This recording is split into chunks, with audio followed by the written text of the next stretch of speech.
Olá, tudo bem? Você conhece o neurônio artificial? Esse vídeo vai falar sobre a inspiração biológica nos neurônios naturais e sobre o modelo criado a partir dessa inspiração que resultou no neurônio artificial, um componente básico para diferentes algoritmos de aprendizado de máquina. Espero que gostem!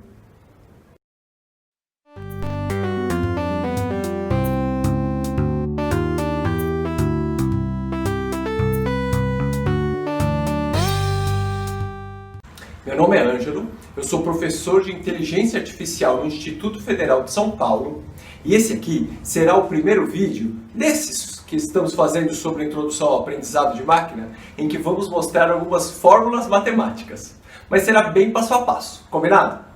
Essas fórmulas são originadas a partir de um modelo simplificado do neurônio biológico. Então, primeiramente, vamos ver esta célula básica do nosso sistema nervoso. Certo, esse é um esquema simplificado do neurônio biológico que vamos usar. O neurônio tem um conjunto de dendritos, que seriam as entradas, se a gente pensasse no neurônio como um pequeno sistema.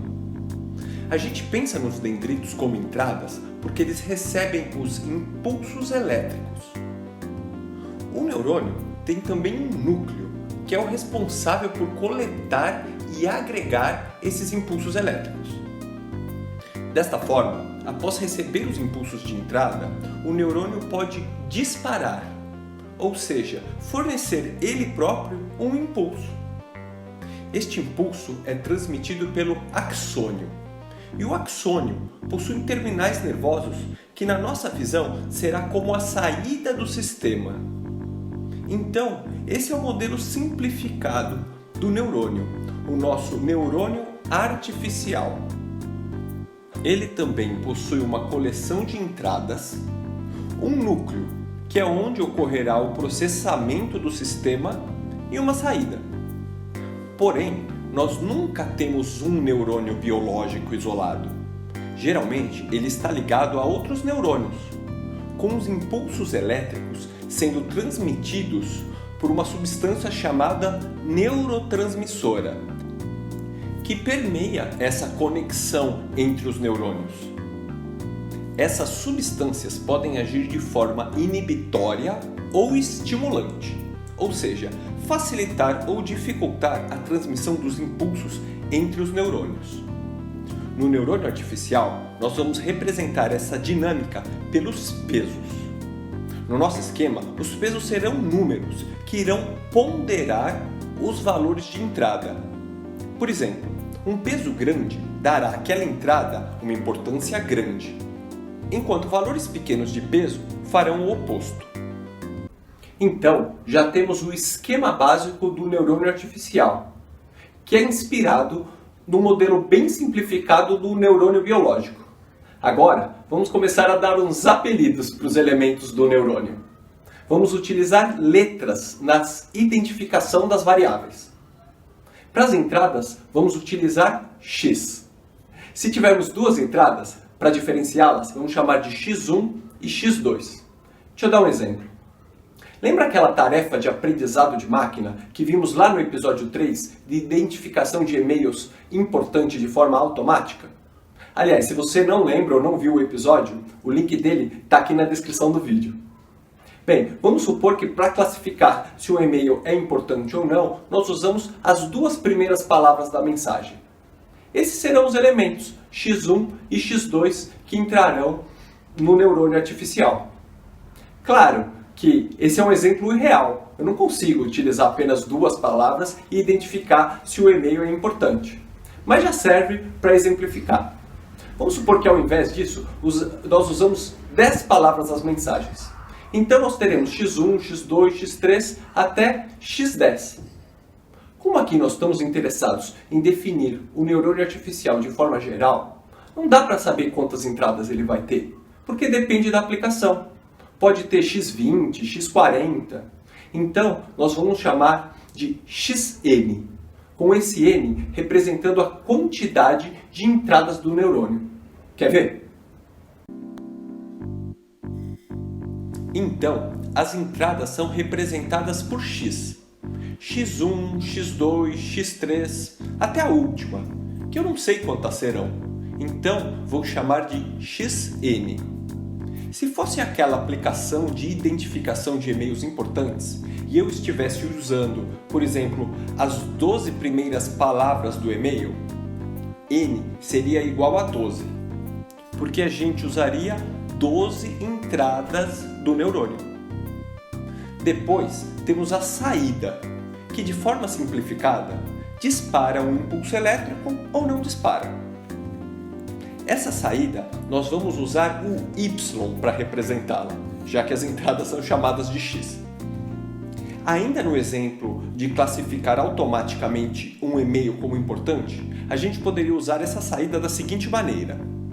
Se tivermos um sinal presente na saída, quer dizer, se o neurônio disparar, o e-mail é importante.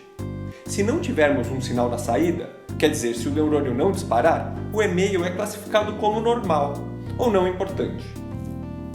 Em seguida, temos o núcleo do neurônio. Também de forma simplificada, a função do núcleo é agregar os sinais de entrada, quer dizer, juntar tudo, somar os valores de entrada.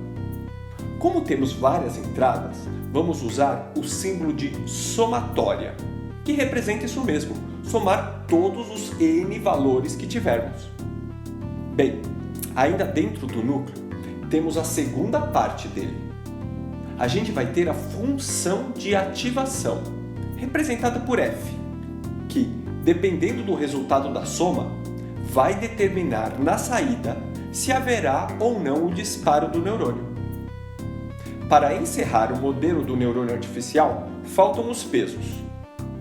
Da mesma forma como temos x1, x2 para representar as várias entradas, também teremos w1, w2 até wn para representar um peso para cada entrada.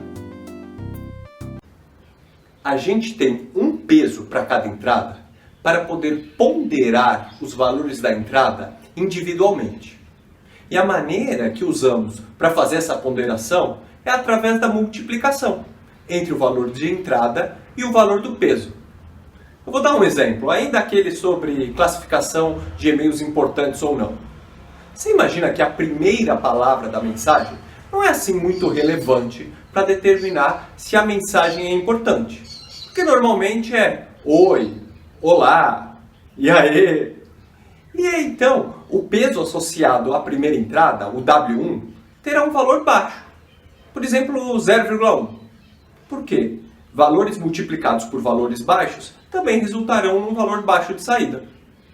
Agora, continuando com o exemplo, imagine que as palavras realmente relevantes para identificar se o e-mail é importante estão lá no meio da mensagem.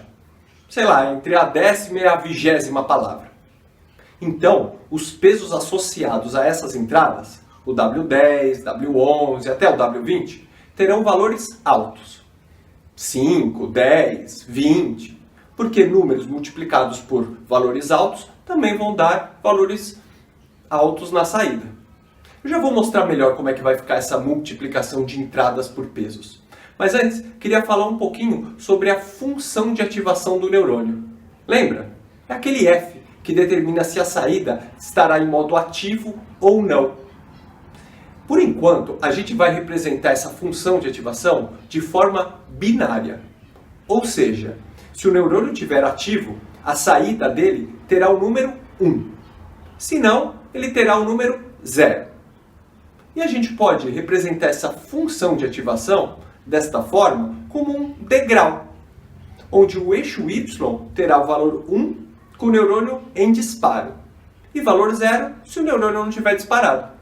Na representação do neurônio artificial, vou então substituir o F da função de ativação pelo degrau, por enquanto, para significar que a saída Y terá apenas os valores 0 ou 1, ou seja, neurônio disparado ou não. Agora, vamos focar um pouco na ponderação das entradas, que é essa parte aqui. A operação será a multiplicação de cada peso por sua entrada. Então teremos x1 vezes w1. que é essa primeira setinha. Esse valor será somado com a segunda seta, que é x2 vezes w2. E assim por diante, x3 vezes w3, até xn vezes wn. Mas você percebe que fica muito grande? Se eu quiser olhar 30 palavras da mensagem para determinar se o e-mail é importante ou não, eu vou ter que ficar escrevendo x1 vezes w1, mais x2 vezes w2, e assim por diante até 30. Isso demora muito. Então a gente vai usar a somatória, porque é para isso que ela serve mesmo. Eu posso escrever que eu vou repetir a soma de xi vezes wi, com esse i indo de 1 até 2. Mas se eu quiser agora olhar 30 palavras, eu posso só trocar o 2 por 30. Como eu não sei quantas palavras eu vou olhar, quantas entradas eu vou ter do meu neurônio artificial, eu vou escrever n. Pronto. Agora já está tudo preparado para olharmos as fórmulas matemáticas do neurônio artificial. Espera aí, vamos deixar as fórmulas de funcionamento do neurônio artificial para a segunda parte desse vídeo. Assim, se você quiser, tem tempo de dar uma pausa. Mas, se é a primeira vez que você está vendo essas representações matemáticas, você também tem tempo de fazer uma revisão, para ter certeza que está tudo bem entendido. Então eu vou direto para o desafio do vídeo.